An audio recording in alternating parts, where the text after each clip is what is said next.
Claude Bruère a publié un petit livre extrêmement important destiné aux médecins et à tous ceux qui travaillent avec eux, Une éthique pour la médecine. Ce professeur de philosophie à la Sorbonne est clair et lucide. Il se refuse à tout ce qui engendre la décadence.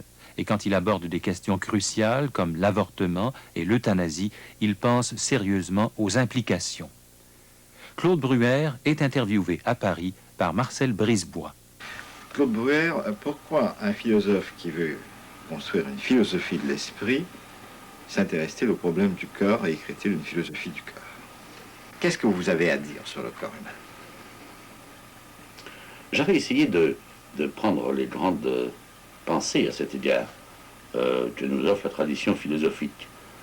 Alors, ce que je crois, et qui se résume dans deux propositions extrêmement simples, mais pour simples qu'elles soient, d'abord, il faut les établir, et ensuite, il faut en tirer les conséquences. Un, je ne suis pas mon corps.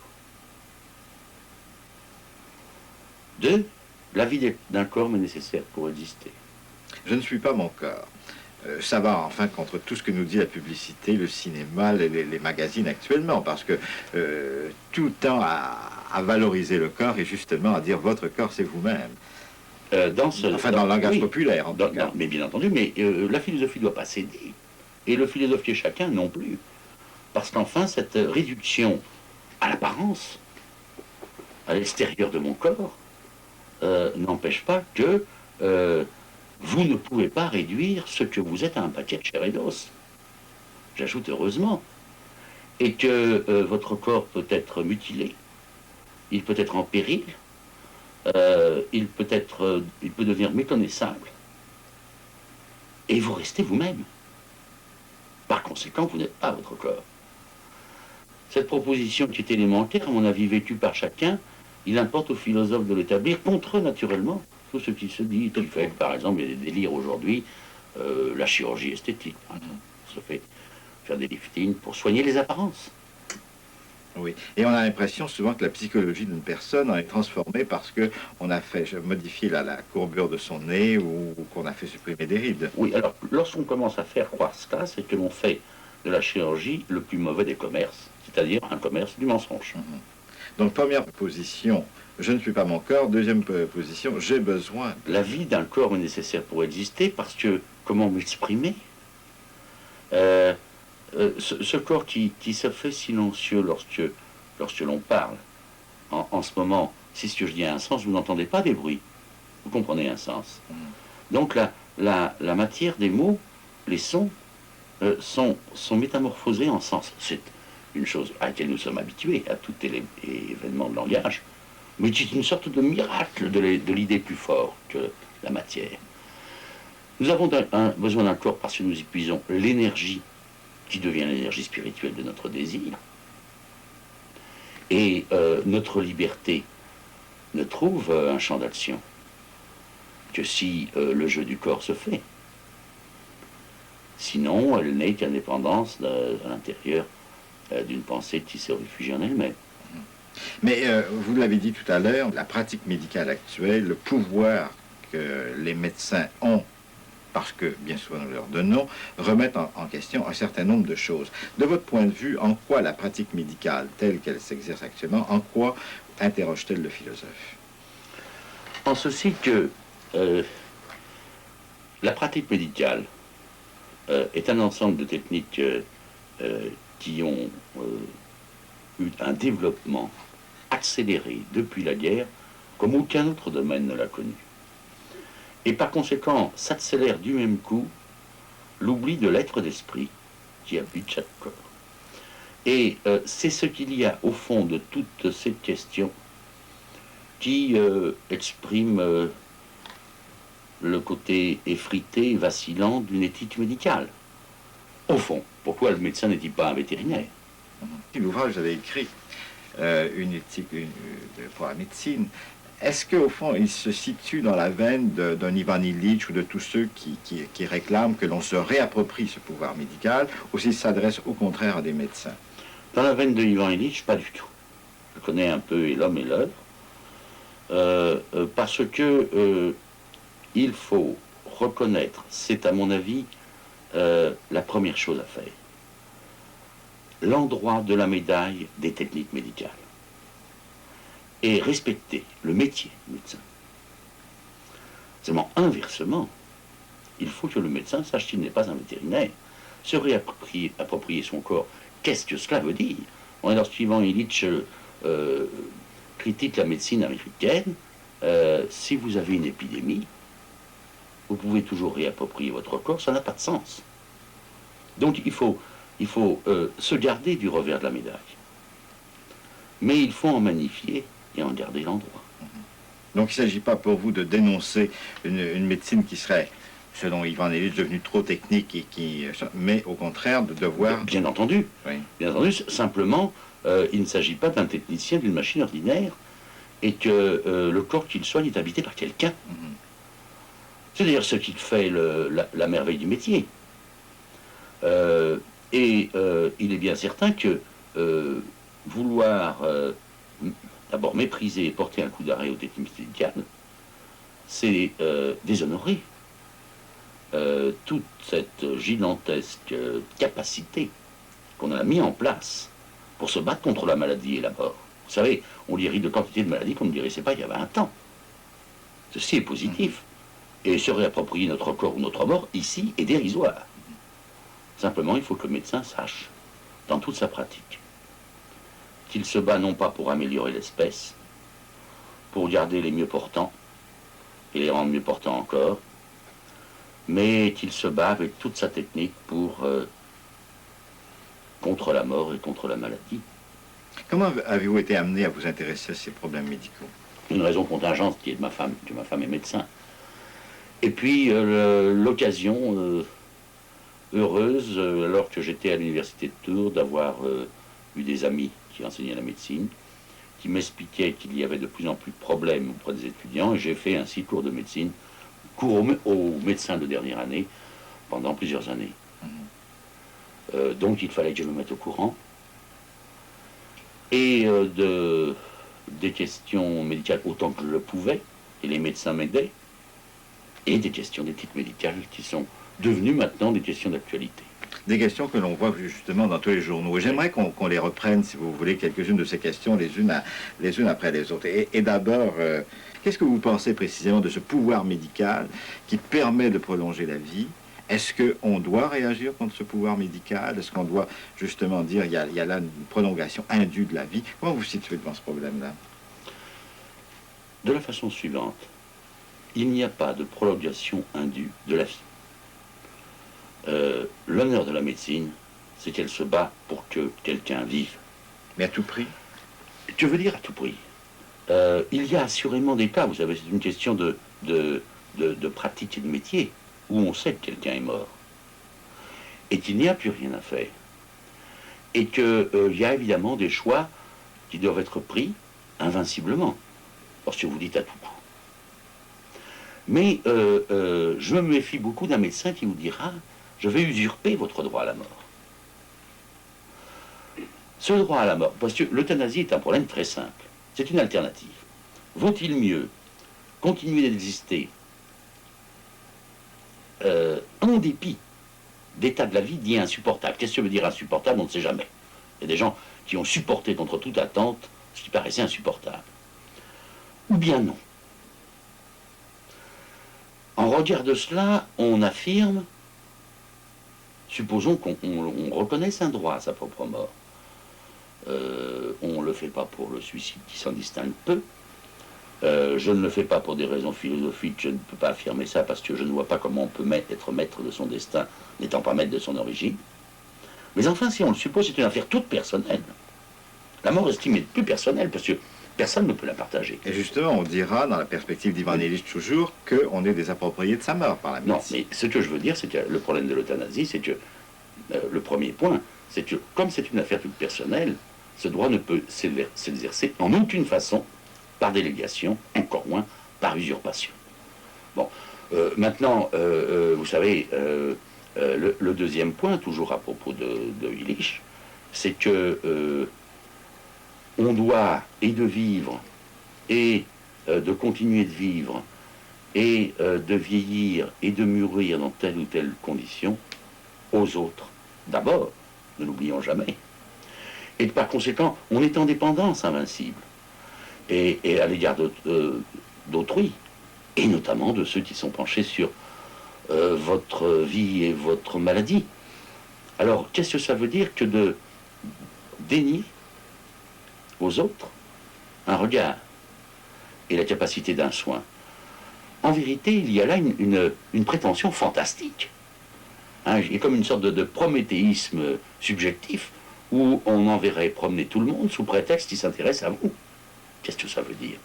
La médecine est dans son droit et dans son devoir en essayant de sauver les gens. Vous savez très bien, les médecins, c'est leur expérience courante, mais nous, nous arrive aussi d'être malades, qu'on leur demande cela. Mais vous avez le cas de cette jeune femme américaine là, qui est absolument inconsciente et qu'on a maintenue 30 ans dans un lit avec aucune possibilité de communiquer avec qui que ce soit. Est-ce qu'il n'aurait pas mieux valu à ce moment-là intervenir et en terminer avec cette vie? Chaque cas diffère d'un autre. Mais je crois qu'ici, il faut tenir un certain nombre de principes. Parce que de l'extérieur, il est facile de dire ça n'a servi à rien.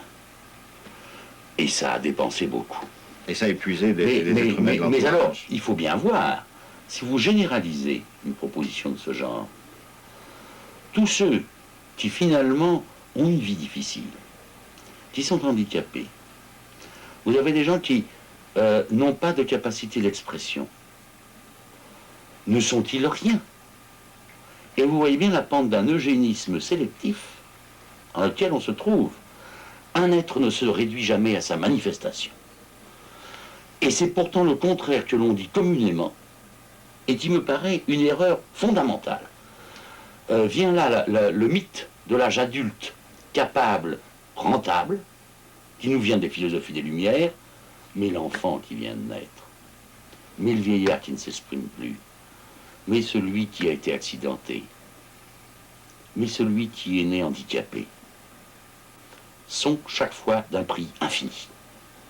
Dès qu'on quitte cette affirmation, on est sur la pente d'un eugénisme où on traitera l'espèce humaine comme l'espèce des vaches et des poissons, pour tenter de la faire survivre un peu. Mais j'entendais il y a quelques années, peut-être dans les années 70, un théologien célèbre que vous me permettrez cette fois de ne pas nommer, dire à propos par exemple de la question de l'avortement, eh bien oui, il est possible de pratiquer un avortement avant telle et telle période parce que, en fait, un être humain n'est humain que parce qu'il est un être de relation. Donc à ce moment-là, comme il ne peut pas entrer en relation, comme la relation d'autre part est refusée, donc il n'y a pas de problème. Oui, ma réponse est très claire, c'est un pur sophisme. Tout simplement parce qu'on ne se réduit jamais à ces relations. Et que, j'allais dire heureusement, l'homme n'est jamais ni ce qu'il fait, ni ce qu'il dit, mais lui-même, d'abord. Et que cela ne peut pas être de l'extérieur daté dans son commencement. Vous savez, il y a au fond de nous-mêmes une tache aveugle, qui fait qu'on ne sait pas notre origine. Et c'est bien pourquoi, disaient les théologiens, Dieu n'est pas connu immédiatement. Hein? Et ce que l'on sait en tout cas, c'est que on est irréductible à ce qu'on fera avec les autres et à ce qu'ils feront de nous. Et c'est pourquoi, chaque fois qu'arrive un être humain, arrive tout un monde neuf. Alors, dire que l'homme n'est qu'à la mesure des autres, c'est dire tout simplement une absurdité. Et je vois bien le théologien en question. Je lui ai dit à l'époque. Et qu'est-ce que vous pensez précisément de ceux qui disent que l'avortement ne peut pas être un crime parce qu'on n'est pas en face là d'un être humain avant telle et telle période, enfin avant le 5e mois, avant le 6e mois, parce que ce n'est qu'un fœtus? Oui, mais vous savez, on a un peu oublié cette géniale découverte, peut-être la plus importante, de notre père commun à tous, Aristote, c'est l'être en puissance. Alors, on ne peut pas dater de l'extérieur, ça n'a aucun sens, hein, parce que nous venons, et nous le savons, d'une obscurité qui est imprenable par le temps physique. Et toutes les spéculations pour savoir où commence la vie humaine sont des spéculations extérieures et absurdes. Hein. On crée un faux problème, là. Ce qui est très important, c'est que, d'abord, vous n'aurez pas de raison Si vous arrêtez la vie avant, de ne pas l'arrêter après. Après tout, un enfant qui vient de naître, en quoi est-il plus si vous comptez un être à sa manifestation? Pourquoi ne le supprimerez-vous pas à la naissance plutôt qu'avant? Alors vous me dites 3 mois, 4 mois, qu'est-ce que ça veut dire? Les chances de la vie sont là à la conception. Et je dirais que l'être est là tout entier, indépendamment de sa manifestation, recueilli sur lui-même. Seulement, si on fait la lecture de l'extérieur en termes de fœtus, de paquets de chair et d'os, et si on oublie qu'on vient tous de là, où la vie humaine, où notre existence est au secret, et comme en ce lieu sacré, où on arrive au monde, alors à ce moment-là, les spéculations sur les mois et sur les dates sont des alibis pour ne pas reconnaître le mystère de notre origine. Est-ce que vous iriez jusqu'à dire qu'un avortement, c'est un meurtre? C'était la seule question. Il m'est arrivé à l'époque d'aller dans une commission qui réunissait les évêques à ce sujet quand la loi de Madame Veil se préparait. Et même de dire mon mot sur le préambule de cette loi. On n'a jamais voulu dire les choses clairement. La seule question, c'est est-ce un meurtre ou non? Si, d'abord, si vous dites que ce n'est pas un meurtre, il faut voir tout ce que ça implique et toutes les conséquences. Mais si vous dites que c'est un meurtre, il se peut qu'il y ait des cas où il faille tuer. Ce n'est pas la même chose. Ne voulant pas dire cette alternative dans sa clarté, on a déchargé de responsabilité. Ce qui est très grave pour une loi. Alors, moi je vous dis franchement, c'est un meurtre. Ce qui ne veut pas dire qu'il n'y a pas des cas où il faille tuer, c'est une autre affaire. Alors, c'est un meurtre, pourquoi vous dites ça? Au sens humain du terme, au sens où on raye de la carte un être humain qui arrive sur Terre. Parce que précisément, l'être qui est au secret avant sa parution au jour du monde et avant sa manifestation ensuite, est là, tout entier, dans son être personnel, unique, qui fait qu'à la fois, à tout jamais, il est irremplaçable. Donc, dès le premier moment de la conception, dès Oui, mais vous ne savez pas ce que ça veut dire. Même si vous pouviez de l'extérieur dire une date, elle signifierait rien. C'est le domaine où on peut dire que l'esprit s'atteste lui-même, mais il présuppose toujours la nature. On ne connaît la vérité que lorsqu'elle est manifeste, ce qui ne veut pas dire qu'elle ne soit pas là avant. Et ou bien on tiendra pour sacrer ce lieu secret de la venue au monde, ou bien, en effet, on réduira l'homme à ses manifestations adultes. C'est un meurtre, mais il y a des cas où le meurtre pourrait être je autorisé. C'est ça? Ah, autorisé, je ne sais pas. On peut s'y autoriser, vous savez. Je ne pense pas d'ailleurs que la loi ait dit qu'on devait tuer. Et il y a même une réserve de conscience. La loi dit au contraire qu'on ne doit pas tuer. Oui, bon. Des cas de détresse, moi je veux bien, vous savez, qui va juger? Seulement précisément. Et avec quel Parce que critère? nous sommes ici dans la gravité. Il ne sert à rien, et sinon de déshonorer la liberté d'un homme et d'une femme, de leur dire, on ne sait pas ce qui se passe, on ne sait pas si c'est un meurtre ou non. Il faut leur dire carrément l'alternative. Parce que s'ils doivent prendre cela sur leurs épaules, il faut qu'ils le sachent. Une loi qui déresponsabilise est une loi qui est mal faite. Alors, il y a une réserve une clause de conscience dans la loi pour le médecin, mais permettez-moi de faire remarquer que quand on veut rembourser ce qu'on appelle l'interruption volontaire de grossesse, en prenant dans la poche du contribuable, sans lui demander, alors que il se peut que ce contribuable tienne la chose pour l'infanticide. C'est exactement un cas classique de résistance au pouvoir. Et non seulement le droit de résistance, mais le devoir. Donc on devrait refuser de payer des impôts si on est opposé à la... pas comment faire. Oui, mais je vais vous poser une objection qu'on a dû vous faire et qui est classique tout au moins en Amérique. Voilà 2 hommes qui parlent d'un sujet qui ne regarde que les femmes. Ceci est parfaitement faux. Parce que les femmes ont droit à leur corps et on doit en disposer comme ils l'entendent. Non, mais ça fait partie des absurdités. Je sais bien on les a trouvés affichés partout au moment justement où la loi se débattait. L'homme est comme la femme, partenaire. Parce que, précisément, s'il n'y a que des hommes ou que des femmes, ça ne marche pas. Bon, Dit-on. bah, Enfin, ça, on n'a pas fait la preuve de l'extérieur. naturellement, non. Oui, oui. Bon, mais l'homme est partenaire, l'homme est responsable, l'homme attend la vie qui arrive, l'homme est à l'origine. Bien entendu, la femme est habitée par le corps qui arrive d'un autre, mais c'est pas elle, c'est un autre. Et j'ajoute ceci, un autre dans son innocence.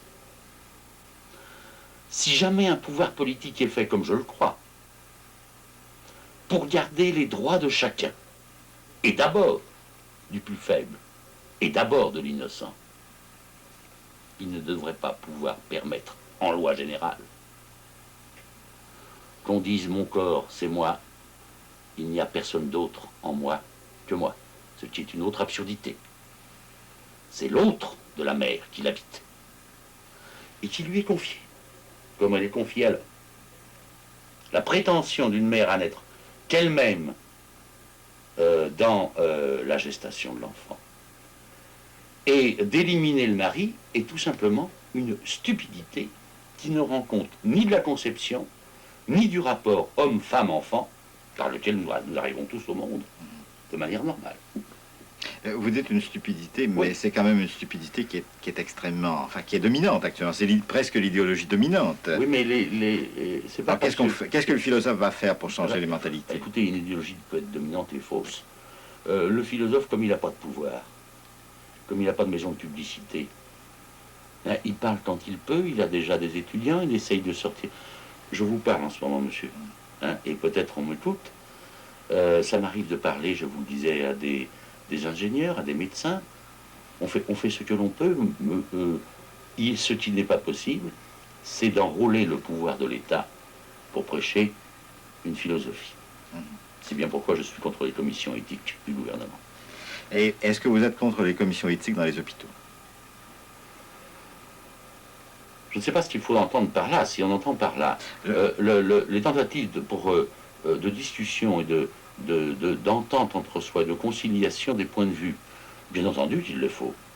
Mais si c'est un organisme officiel qui tranche et se met à la place de la liberté des médecins, je suis contre. Parce que on ne va pas là exercer la liberté à ma place. Que l'État me donne le droit, comme l'administration, d'avoir une éthique, oui. Mais qu'il me donne l'éthique avec, alors je n'ai plus aucun droit. Mais alors, qu'est-ce que peut être l'éthique du citoyen que vous et moi sommes? Enfin, moi, je ne suis pas médecin, vous non plus, n'est-ce pas? Quelle peut être notre éthique à nous devant ce pouvoir médical nouveau, si puissant, si envahissant?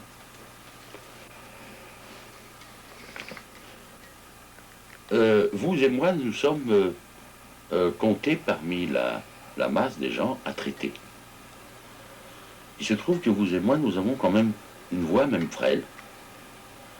Nous pouvons rencontrer des médecins et nous pouvons leur dire voilà ce qui n'est pas possible de penser ni de faire. Et vous savez, il m'arrive de parler souvent à des médecins. C'est un langage qu'ils entendent et il ne faut pas croire, ce serait les traiter, ce serait les maltraiter, qu'ils sont à l'aise dans les pratiques difficiles de la médecine aujourd'hui. Il m'est arrivé de discuter même avec des grands praticiens. Ils se sentent dépassés par la technique, Israël, oui. Non, mais ils veulent mettre en place des principes éthiques auxquels ils croient. Et par conséquent, des théorèmes de limitation d'emploi, quelquefois. Parce qu'on ne peut pas faire n'importe quoi. Par exemple, vous ne pouvez pas expérimenter sur l'homme comme sur l'animal. Bon. Mais la difficulté, elle est là. Il ne s'agit pas d'arrêter les techniques, il s'agit de les limiter, car au-delà de ces limites, c'est l'insulte pour l'homme et c'est son dépérissement. C'est son abolition. Alors, les médecins sont les premiers demandeurs. Et c'est bien pourquoi moi je crois, sans naïveté, au dialogue, au débat philosophe-médecin. Oui, vous voyez, quand je vais voir un médecin, c'est parce qu'évidemment je me sens malade, donc je me sens un peu menacé dans ma vie, et que je veux une qualité de vie supérieure à celle que je sens menacée actuellement. Quelle est cette qualité de la vie pour vous? Je ne sais pas ce que signifie la santé, donc l'amélioration de la santé. Ce n'est pas un concept scientifique. Ce que je crois que l'on veut sourdement tous, c'est que soit tout fait pour que la souffrance cesse, même si l'on sait bien qu'il n'y a pas de vie sans épreuve, et que l'idéal d'une vie anesthésiée est l'idéal de l'inconscience. Et d'autre part, il y a au fond de toutes ces inquiétudes sur mon état de santé, sur ma souffrance ou ma douleur du moment, le problème de la mort qui se pose invinciblement. Là, je vois quelqu'un qui peut m'aider à me battre contre elle. Parce que vous savez, on espère un au-delà de la mort que si la vie est importante. La vie est importante pour vous? Bien entendu. Mais regardez, la simple notion de sacrifice qu'on peut tourner en dérision. On peut dire aussi que ceux qui cherchent un salut, c'est parce qu'ils n'aiment pas la vie, c'est le contraire. Vous ne pouvez pas sacrifier ce que vous n'aimez pas. Et quiconque cherche une espérance, c'est parce qu'il aime la vie. Et plus exactement, il aime la vie au sens humain, c'est-à-dire exister humainement, par différence du simple vivre biologique. Et quelle est votre espérance à vous, Claude Bruyère? Ben, mon espérance, vous savez, lorsqu'on essaye de la préciser, là c'est comme lorsqu'on demandait à Saint Paul comment les corps vont ressusciter. Moi je vous répondrai d'un simple mot, c'est de trouver une lumière qu'on cherche, sur laquelle on n'aurait jamais commencé à chercher, telle qu'on s'y trouve à l'aise et en capacité de rendre un peu le don de Dieu à son auteur. Claude Bruyère, je vous remercie. Rappelons que Claude Bruyère, professeur à la Sorbonne, a publié L'être et l'esprit, paru aux presses universitaires de France. La raison politique, chez Fayard, il y a déjà 10 ans, et surtout une éthique pour la médecine, où il aborde très clairement les grands problèmes de l'avortement, de l'eugénisme, de la manipulation de la vie, etc. Ce livre est paru chez Fayard.